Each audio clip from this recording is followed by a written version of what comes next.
Okay, good morning. We're just waiting for the jail to get Mr. Warner into a Zoom pod. Thank you, Your Honor. There we are.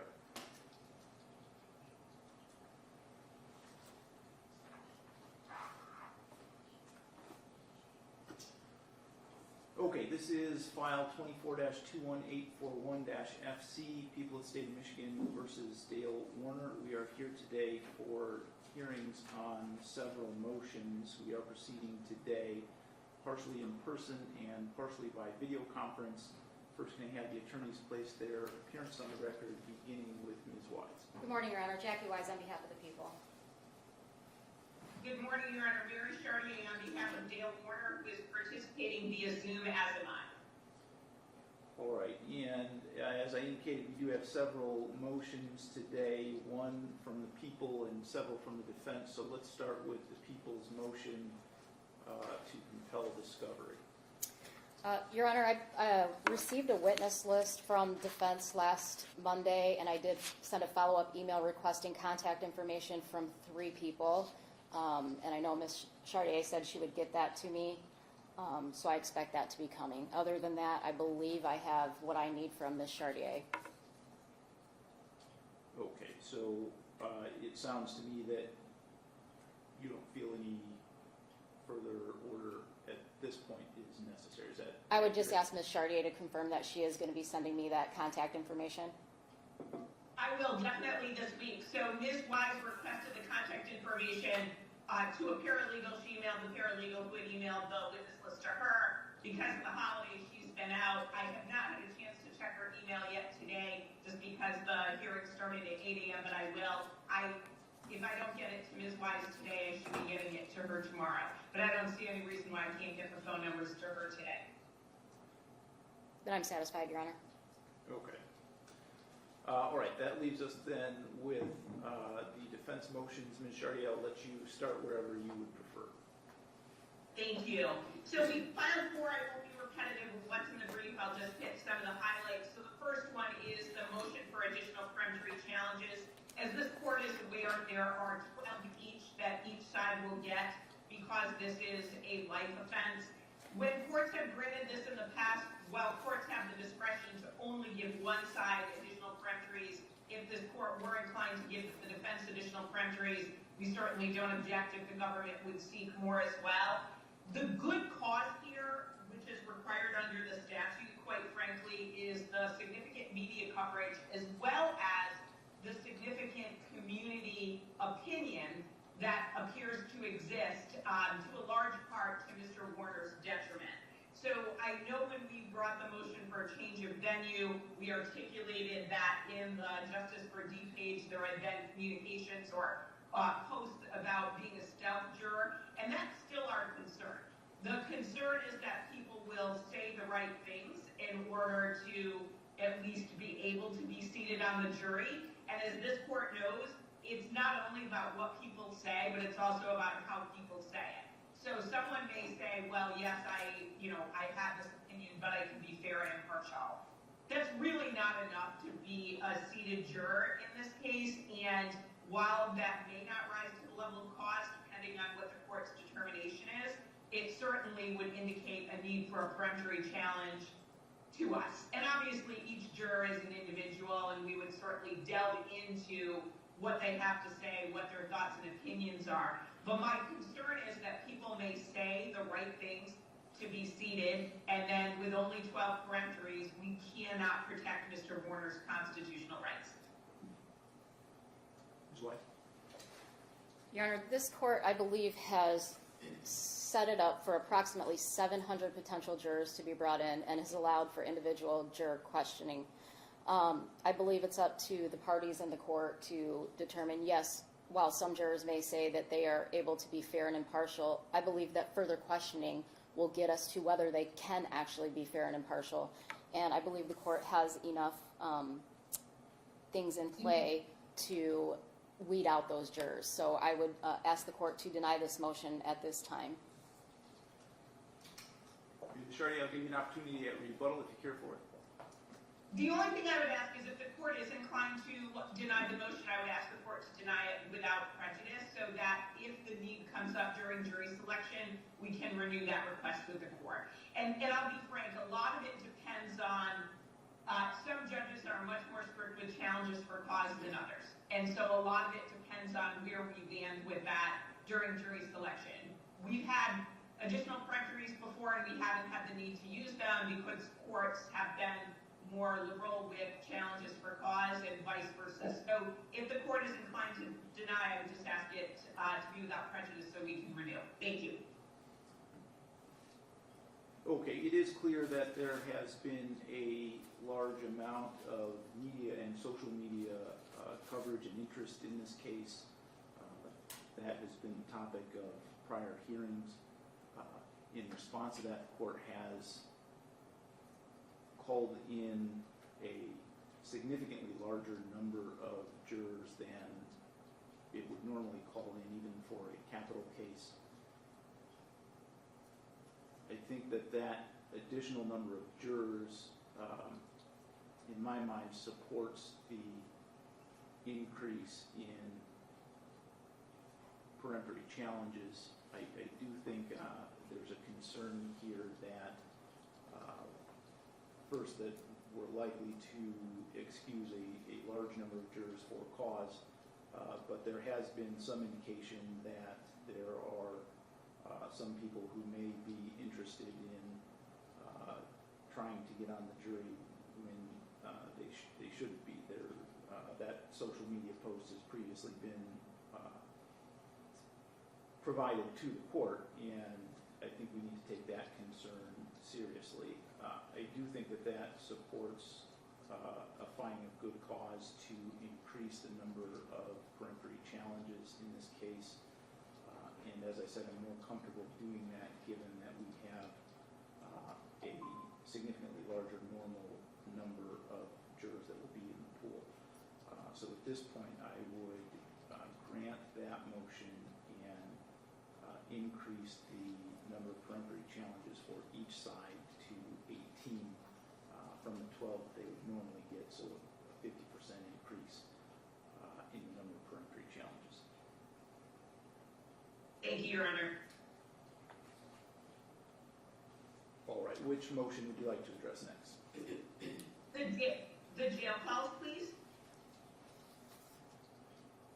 So, I'll wait until the court's ready. Yeah, Sorry. go ahead. Okay. So the court is well aware that we have filed a motion to preclude the use of 2 jail calls or any other jail calls that the government sought to admit, and the court denied that. The court did grant our request for all of Mr. Warner's jail calls to be sent to us. We have gone through those, and I will tell you I was surprised when I was listening to one and I heard voices familiar, and then I realized it's my voice, Mr. Head's voice, voices from our office, voices from the Head Murphy law firm. And as I went through, I thought, well, maybe that was just a mistake. Someone happened to record that by mistake, and it wasn't a mistake. Then when we had the hearing the last time in court, Detective Drewer admitted that he is listening to attorney-client phone calls on the jail line. And that was extremely surprising to me because when there's a wiretap, for instance, in federal court, you frequently will have wiretaps on clients' phones. The order always indicates to not listen to privileged calls. And so when you get the calls from the government where they're wiretapping your clients' telephone calls, when you get a privileged call, either with a doctor or more frequently with their lawyers, you'll hear it say minimize, and then the rest of the call was never listened to. It was never recorded. Here, not only were the calls recorded by the jail, but then they were turned over to the police, and then they listened to all of them with no attempt, according to Detective Drewer, to stop listening once they realized they were attorney-client calls. He indicated he was on the treadmill, and then he just kept listening. And some of those calls go 12, 15, 20 minutes long.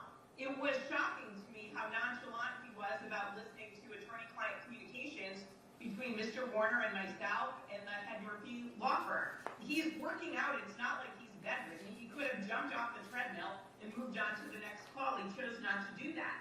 And then I was even more surprised, quite frankly, when I got the prosecutor's response that they don't think there's anything wrong with that. And presumably, those calls have been turned over to the prosecutor.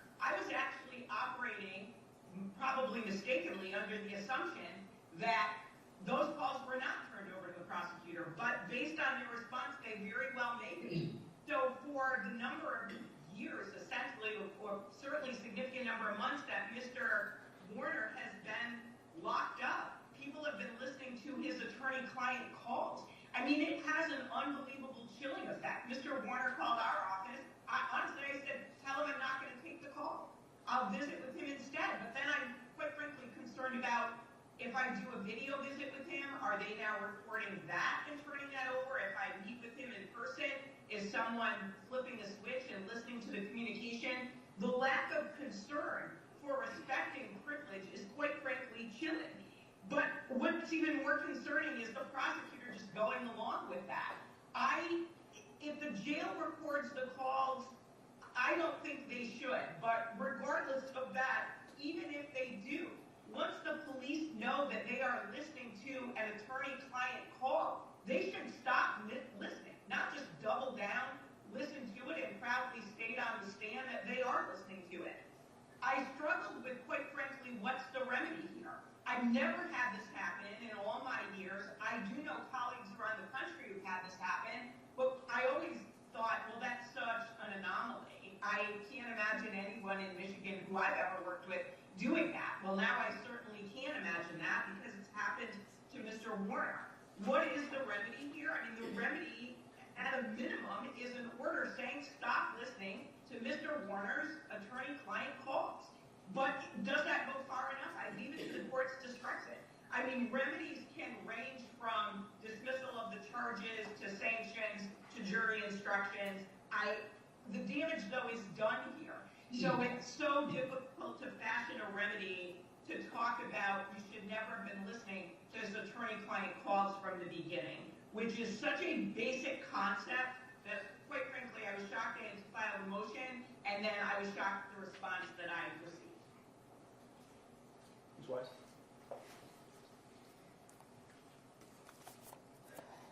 Your Honor, in this case, the attorney has the ability to go to the jail and meet with her client. She has the ability to set up her phone number with the jail to have that protected conversation. But to say that she's shocked by the fact that they were being recorded, I have never listened to any of her attorney calls. Nobody's ever called me and said, oh, guess what he was talking about with his attorney. So before this motion was brought, when Ms. Chartier brought it up with me, I didn't know these were being recorded.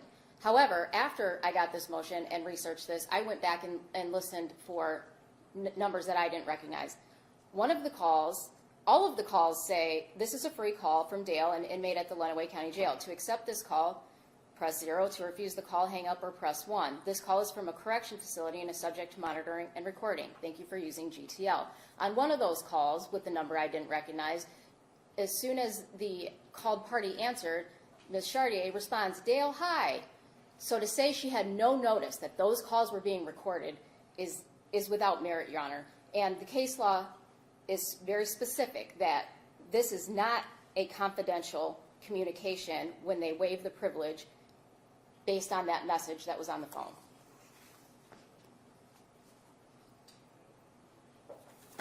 Ms. Chartier? Thank you.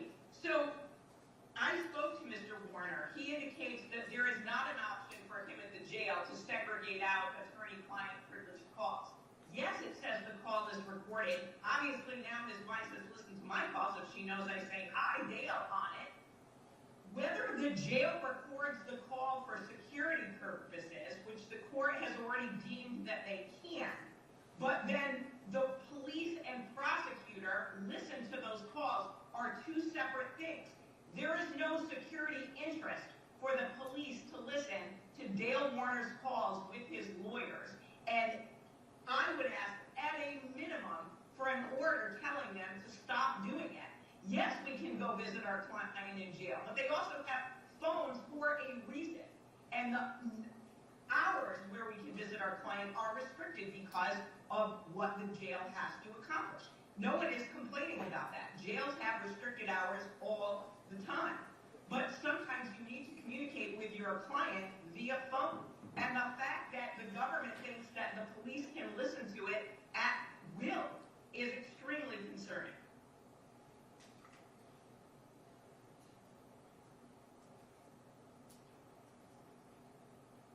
Ms. Wise, there is a method by which Ms. Chartier could have her calls not be recorded by the jail. Absolutely. I confirmed that with the jail captain when I received this motion. And how would she go about, or Mr. Warner go about doing that? They need to get with somebody at the jail, a jail sergeant, the lieutenant, the captain, and provide that attorney phone number that they have to exclude from those phone calls. They have to confirm that that's an attorney. Then they provide it to the GTL, which will then exclude it from any of those recorded conversations. All right. Who is the Go ahead. May I ask who is the jail captain? Because when I spoke to Mr. Warner, I had asked him that specific question, and he had indicated that there was no method for him to segregate out attorney phone numbers. Some jails have that method, other jails don't. It generally comes from the client, and then it's confirmed with the law firm. So Mr. Warner said that was not an option. If it is an option, I'd like to make sure I know who is indicated that it is an option. So may I ask who the jail captain is who you spoke with? Absolutely. Captain Randy Casey. Okay, thank you.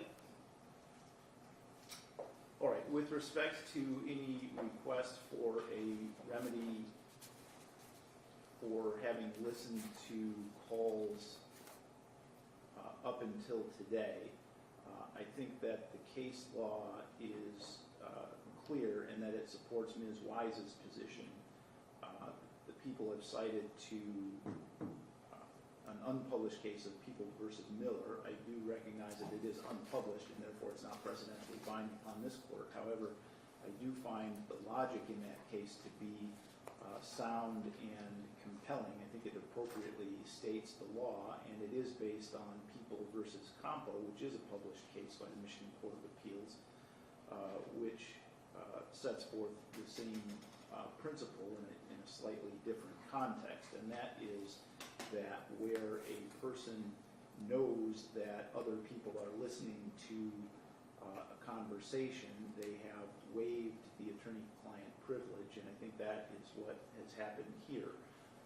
There doesn't seem to be any dispute that the calls between Mr. Warner and his attorney came with a recorded message at the beginning of each and every call that advised both sides in that call that the call was being recorded, and so that other people were listening in. Having proceeded with the call after that, the confidentiality at that point has been waived, and there's no violation by the people listening to that call, because again, the element of confidentiality does not exist in that context. So I would deny that motion. However, I do think we have established a process by which Ms. Chartier and Mr. Warner can communicate by telephone without having calls recorded and have an expectation of confidentiality in those calls going forward. Thank you, Your Honor.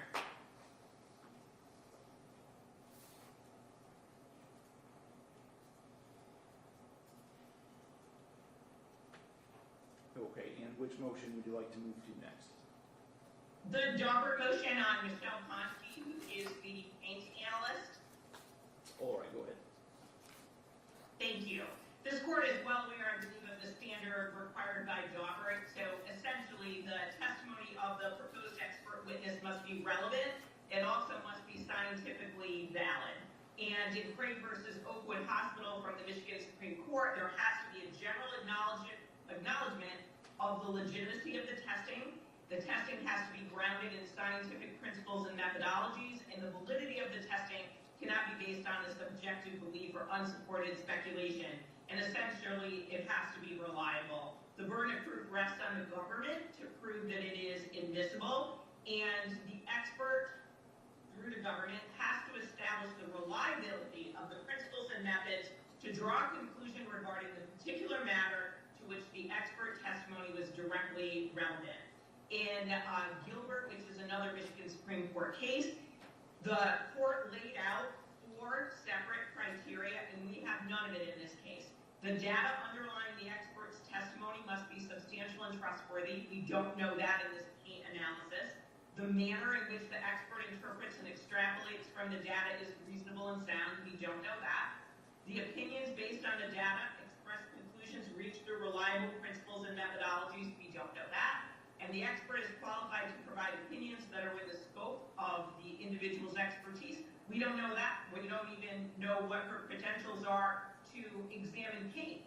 So we don't have any of the underlying foundation to even let in testimony about pain analysis. But even beyond that, when we get to the relevancy of it, the lab analyst is essentially saying, well, we looked at some paint on Mr. Warner's property. Some of the samples match, some of the samples don't. It could have come from the paint on the property, or it might not have. And then to put it into context, which the court knows, they're analyzing the upper layer of the paint on the tank where Ms. Warner's body was found. So the conclusion of the analyst is it could have come from the same source, or it could have come from a different source. That's certainly not relevant because an individual source can't be determined or cannot even be determined with any sort of statistical probability so that we know, okay, how many cans of this paint are actually produced in a year? How many of it are sold in Michigan? Is this common on farms? It sure seems like it would be. So for all those reasons, I don't believe that Ms. Konski should be allowed to testify, because none of the basis of Darbert has been established here. If the court obviously disagrees with me, then I would ask the court for a Darbert hearing in which we could question Ms. Konski, as well as the government can put their proofs on, to determine if the science is really valid here and if it was applied reliably to the facts of this case. Now, I recognize we have trial coming up in a month or a little less than that, but there certainly is ample time for a Darbert hearing. I don't think that it would be a lengthy process. We also have the roughly 2 weeks of jury selection if we needed to, try to fit something in there. So I would ask the court to grant my motion. Thank you. Your Honor, as to the relevance of the testimony about the paint, it is relevant because it goes to means and opportunity. Under People v. Hall 433, Mich. 573, and People v. Houston 261, Mich. at 463. Both of those cases involved a defendant being arrested subsequently in possession of a firearm that they weren't able to say was the firearm used in the crime that was committed. However, it was similar in kind to that to which the crime was committed. And the court said those were admissible because they go to means and opportunity. I've submitted the lab report with my response to the court so the court can see that, again, some of the paint samples did not match, some of them did. I think that it goes to the weight the jury decides to give it, not to its admissibility. It is relevant. However, if the court would want to grant the Darbert hearing, we would have no objection to holding that hearing, Your Honor. Anything else on this one, Ms. Chartier? No, Your Honor, I say no and then I keep talking. But the only thing is, I think if the court is not going to exclude, I think the Darbert analysis will get to at least the major concerns that I have, with the exception of the relevancy. But again, we don't even know how the science was conducted here. And so a Darbert hearing will at least help us get there. Okay, the way that the court establishes whether or not an expert can testify in case is to conduct a Darbert hearing. I do think that's completely appropriate in this case before the court makes a decision. So I would ask you to schedule that. Perhaps when we're done here, you can contact Sierra Francis offline, and I think we should have some time available before the trial begins in order to get that done. Thank you, Your Honor.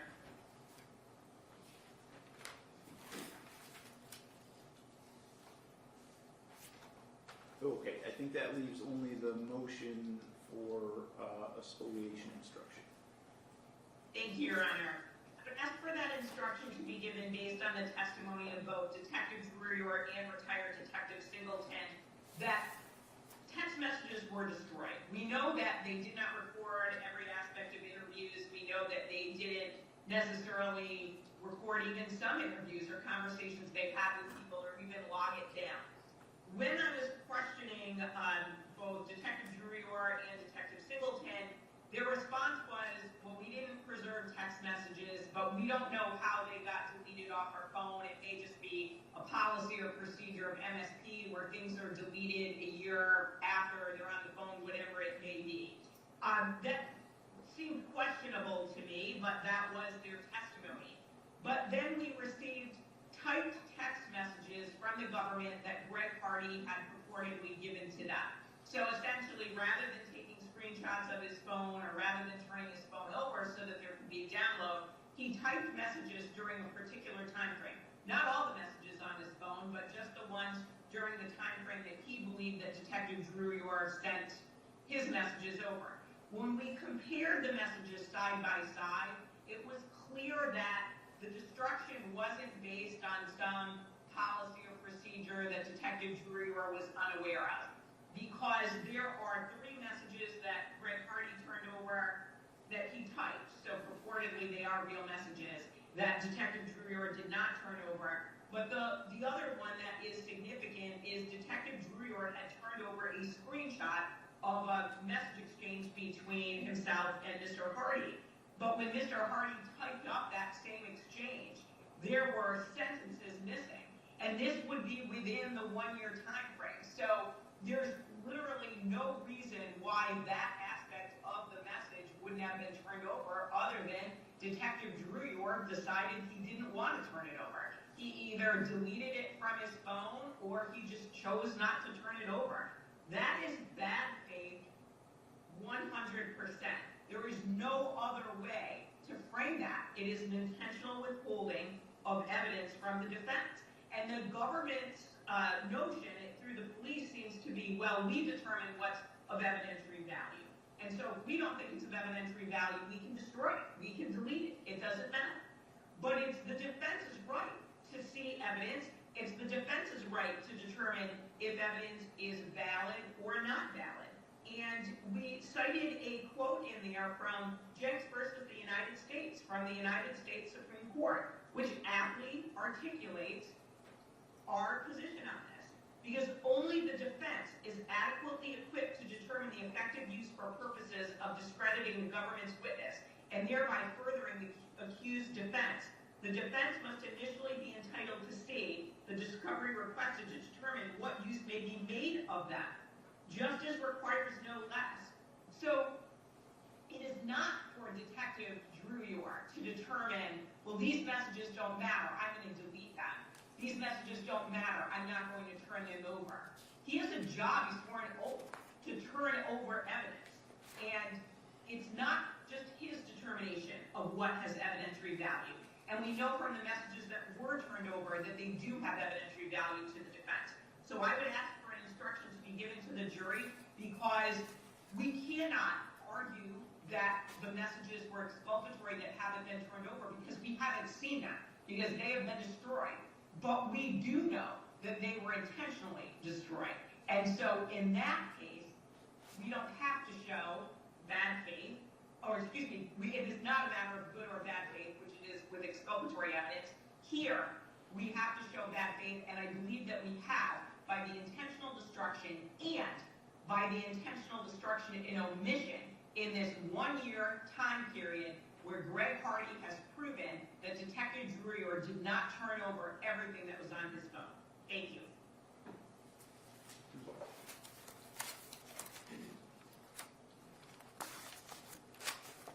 Your Honor, the Due Process Clause does not impose an undifferentiated and absolute duty to retain and preserve all material that might be of conceivable evidentiary significance in a particular prosecution. Here, Detectives Dreyer and Singleton both testified that it was their common practice and procedure to take those messages that they believed were of evidentiary value, document them, and then delete the messages. Detective Dreyer is the one that asked Greg Hardy if he had a copy of their text messages to provide to the defense. That can't be said that Detective Dreyer acted in bad faith or that Detective Singleton acted in bad faith. Based on the law that I've provided the court, I'd ask the court to deny the motion. Based on the very definition of spoliation, Your Honor, there was no intentional destruction of evidence with the purpose of rendering it inaccessible or useless to the defendant. Therefore, they're not entitled to a spoliation instruction. So that doesn't seem to match up with the police report that we got and the text messages. So according to the police report, Greg Hardy provides a folder of documents there's no indication that that Detective Drury asked for them. The police report says Greg Hardy called me on 12/5/25. I asked Greg about the documents messages that he provided. He stated he provided the messages for the time frame that were in question and has additional messages on his phone. Greg stated it took great effort to document them and it was not an easy process. And I believe that in another email or text message exchange, Greg Hardy indicates that he's been trying to get in touch with, I believe it's Detective Drew, but nobody is responding back to him. So the notion that he asked for the messages seems to be belied by the evidence that they've turned over themselves. So again, so this is from Greg Hardy on December 2nd, 2025. It's an email from Greg Hardy to Jackie Wise. I have made a copy of text messages that you had requested previously between Drew and I for the time period that apparently is in question. I have left numerous messages for you in Lee with no response. Do you want the text messages or not? So Detective Drew isn't asking for those messages, the prosecutor is. So it's not like Detective Drew is trying to fix this problem that he created. If anything, the prosecutor is trying to, but then Greg couldn't get a hold of anybody, so he came in with at least partial messages. But the messages show that Detective Drew intentionally destroyed evidence. All right, I'll touch on Brady briefly since it was briefed, although I understand the arguments to be that defense is not pursuing a Brady violation at this point. But Brady versus Maryland held that suppression by the prosecution of evidence favorable to an accused upon request violates due process, where the evidence is material either to guilt or punishment, irrespective of bad faith. In order to establish a Brady violation,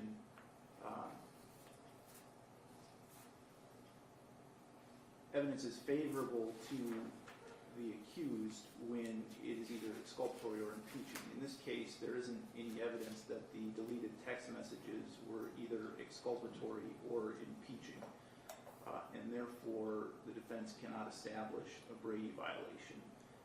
Arizona versus Youngblood established the rule that where potentially exculpatory evidence is permanently lost, the defendant must show bad faith on the part of the police in order to establish denial of due process.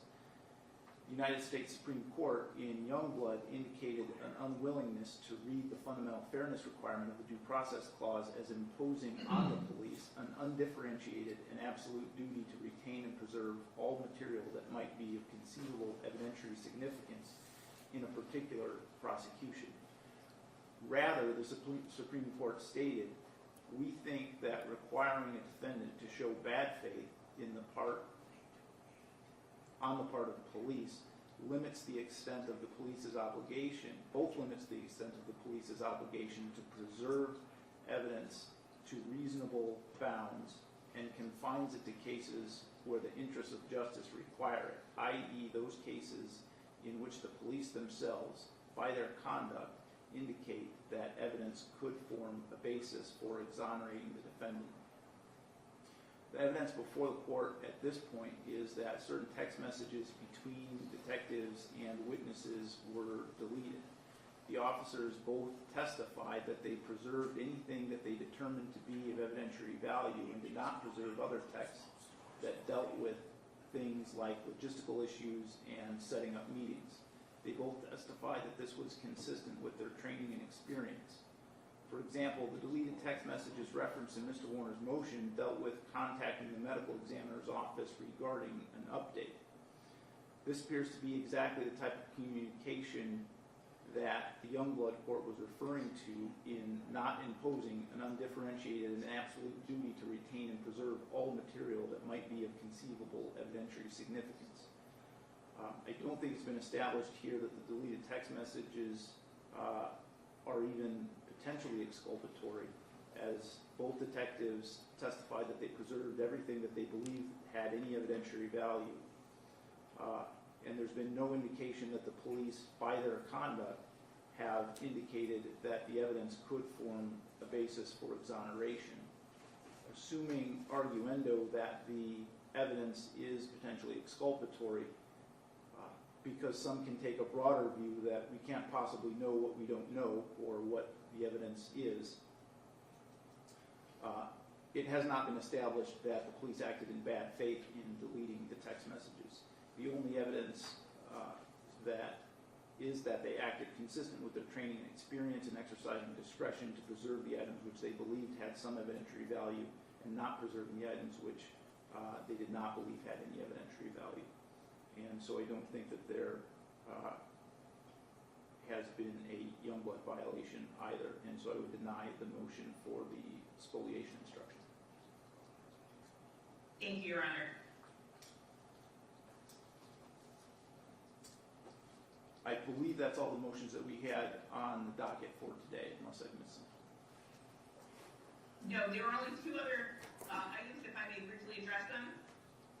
Just updates to the court more than anything else. So the court had requested jury instructions by January 7th. Ms. Wise and I have been communicating. I've sent her information. She sent them to me. We should be able to, I think, probably finalize anything going back and forth. And so the plan is to get those filed no later than Monday. So we would overnight them, and that way the court would have that. And then as it relates to witnesses, we received an amended witness list from the government last night. They took off one witness. We are adding that witness onto our witness list. So we will also overnight a copy of it to the court. We had put a general line in our witness list, essentially any witnesses on the government's witness list, but just to make sure it's very clear on who's being called by what party. We'll also make sure we add that to the proposed jury instructions, that we have a nice alphabetical list of the witnesses. So I just wanted to mention those two things. We are working on making sure that we comply with the court's scheduling order. Okay, in addition to overnighting your jury instructions, can you email those as a Word document to Sierra so that she can start to put those together? Yes, I usually do, even if it's not requested, because I think it has to be so much easier than retyping everything. Yeah. So yes, I will do that. Okay.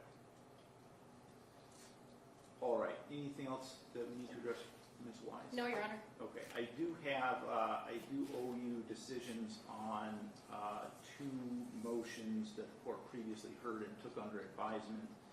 And since I have you here today, I think I'll just do that on the record rather than write an opinion. The first of those was the admissibility of some photographs that the court has now had an opportunity to review. Those were challenged by the defense. The first thing the court has to determine is that the photographs are relevant. Relevant evidence means any evidence having any tendency to make the existence of any fact that is of consequence to the determination of the actions more probable or less probable than it would be without the evidence, and that comes from MRE 401.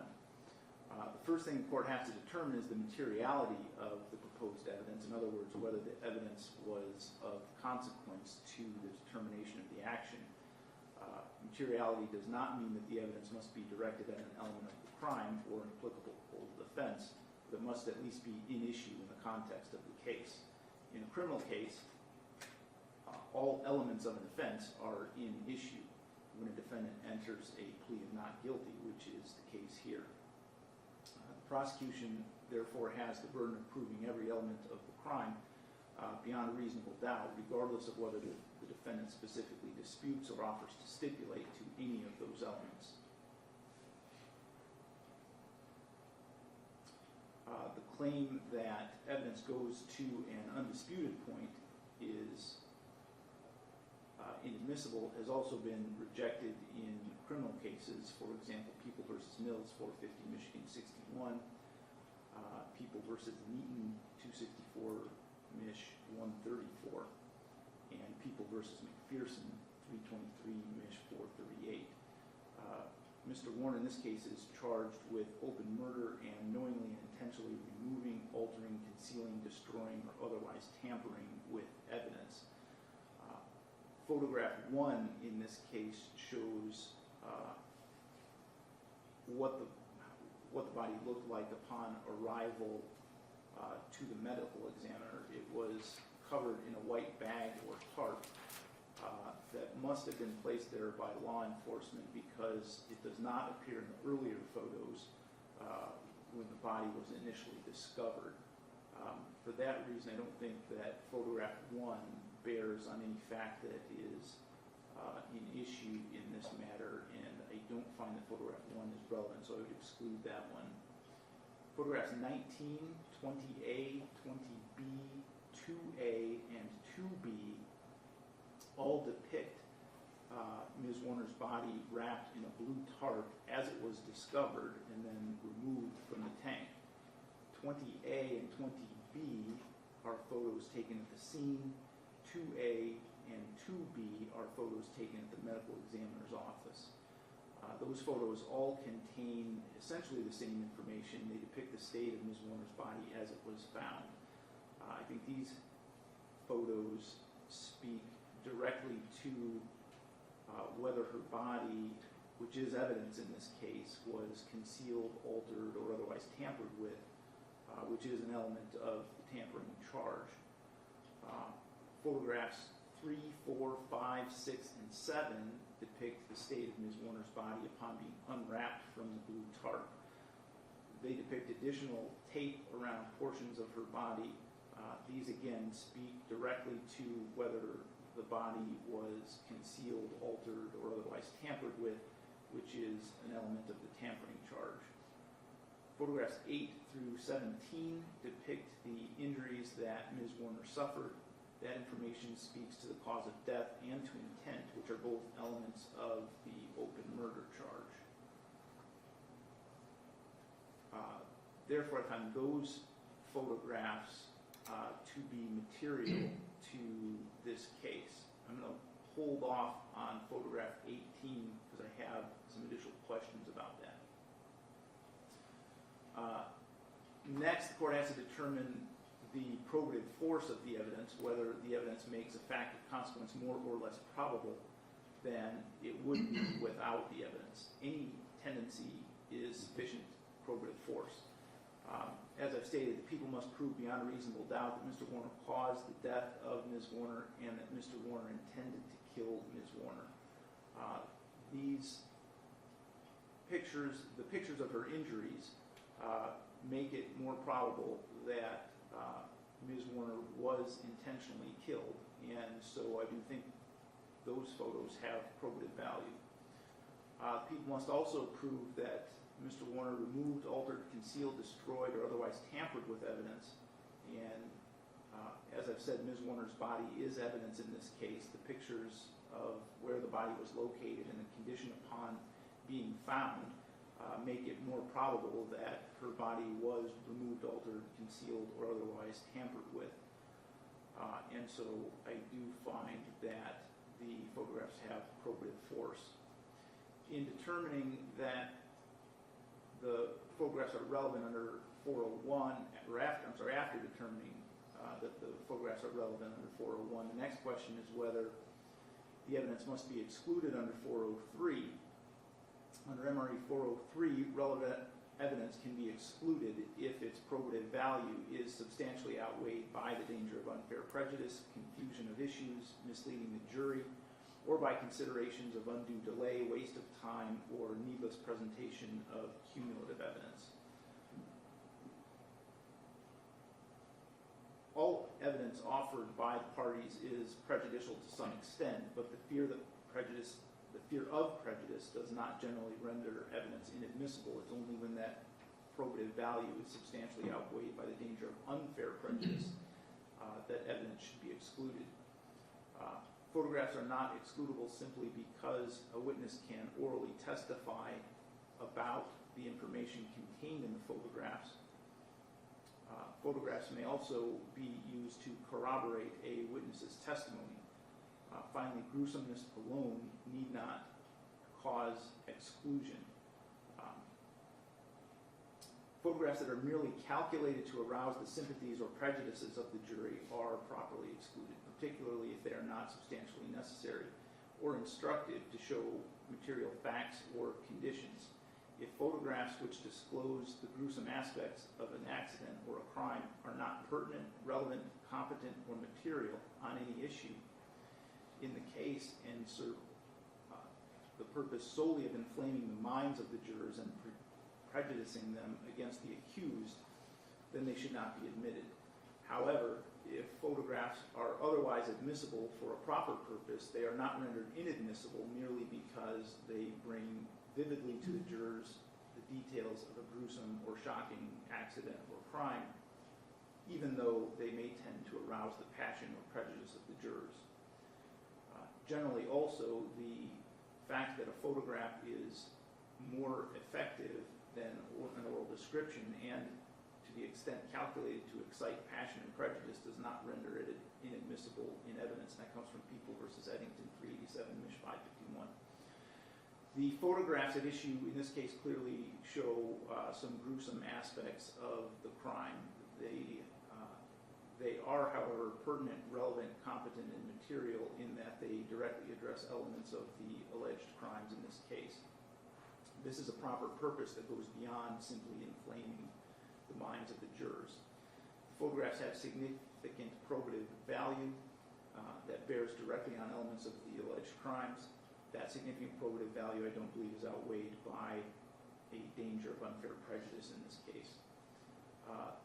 The court may also exclude evidence where it is cumulative. Photographs 20A, 20B, 2A, and 2B all depict Ms. Warner's body wrapped in the blue tarp. There does not appear to be any additional value or information to be gleaned from a review of all of them, and therefore I would limit the people to one of those 4 photographs, with the other photographs being admissible. I did say earlier that I was holding off on photograph 18, which is the photograph of Ms. Warner's right hand with some jewelry on it. And I was holding off on that, Ms. Wise, because I wasn't certain of what the purpose of that photograph was or how it was to be used in evidence in this case. Your Honor, one of the stories that the defendant told early on was that she's always wearing a bunch of jewelry and this would make her a target. Basically some stranger took her. So that would go to refute that argument, Your Honor. Okay, Ms. Chartier, is there anything further you want to say on that issue? So the issue of that would be Mr. Warner was asked repeatedly by law enforcement to try to determine where Ms. Warner was. So what does he think happened to her, or what could have happened to her? When listening to the interviews, Detective Greca actually came up with ideas that Mr. Warner shut down and said, no, that's not likely, that's not likely. So trying to answer law enforcement questions, and then the fact that she only has 1 ring or 2 rings on her hand, when he indicated that she does like jewelry, certainly is not relevant in terms of showing the photograph. The other thing is I think all of her children will admit she liked jewelry. And I think the detectives looking at the amount of money she spent at the jewelry store will affirm that. She spent a large amount of money on jewelry, which is fine. She liked jewelry. That's not a reason to admit a photograph of a hand from an autopsy photo with a ring on it.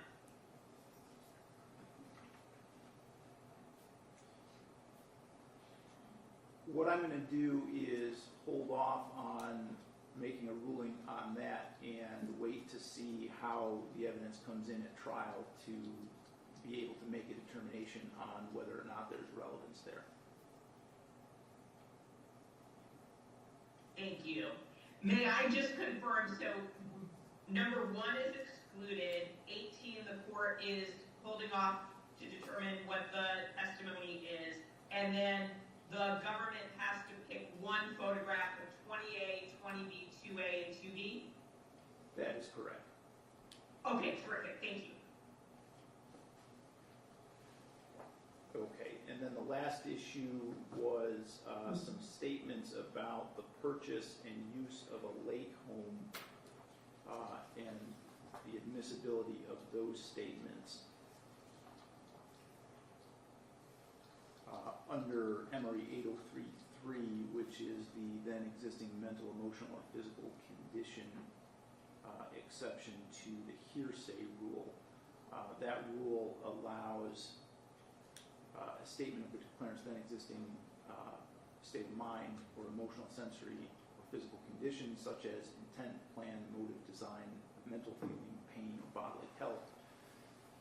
In this case, we're talking about statements made in 2018 or 19 about the purchase of a lake home. I think that these statements are remote in time from the alleged crime in April 2021.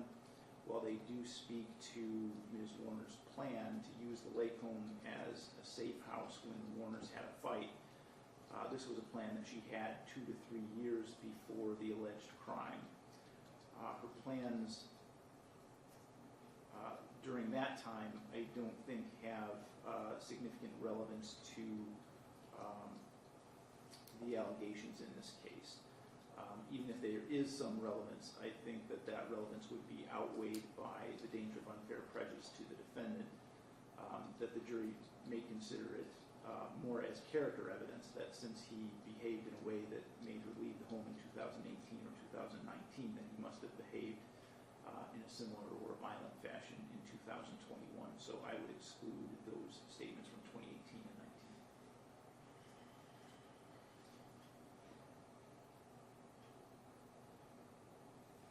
19. Okay, and so I think that brings us up to speed with all of the motions that were filed today or were previously pending. That's correct, Your Honor. That's correct. When Ms. Chartier was asking for clarification, I didn't hear her bring up the other one, so I just wanted to clarify in the photographs that photographs 3 through 15 and photograph 19 are admissible. And I apologize if you said that and I didn't hear you.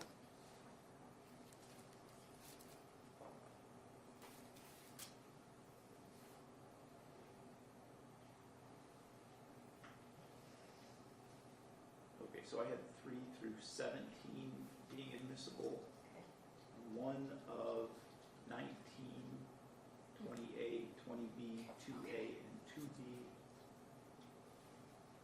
and then reserving a decision on 18. Thank you, Your Honor. Okay. All right, I think we're all set for today then. Thank you. Thank you, Your Honor. Thank you, Your Honor.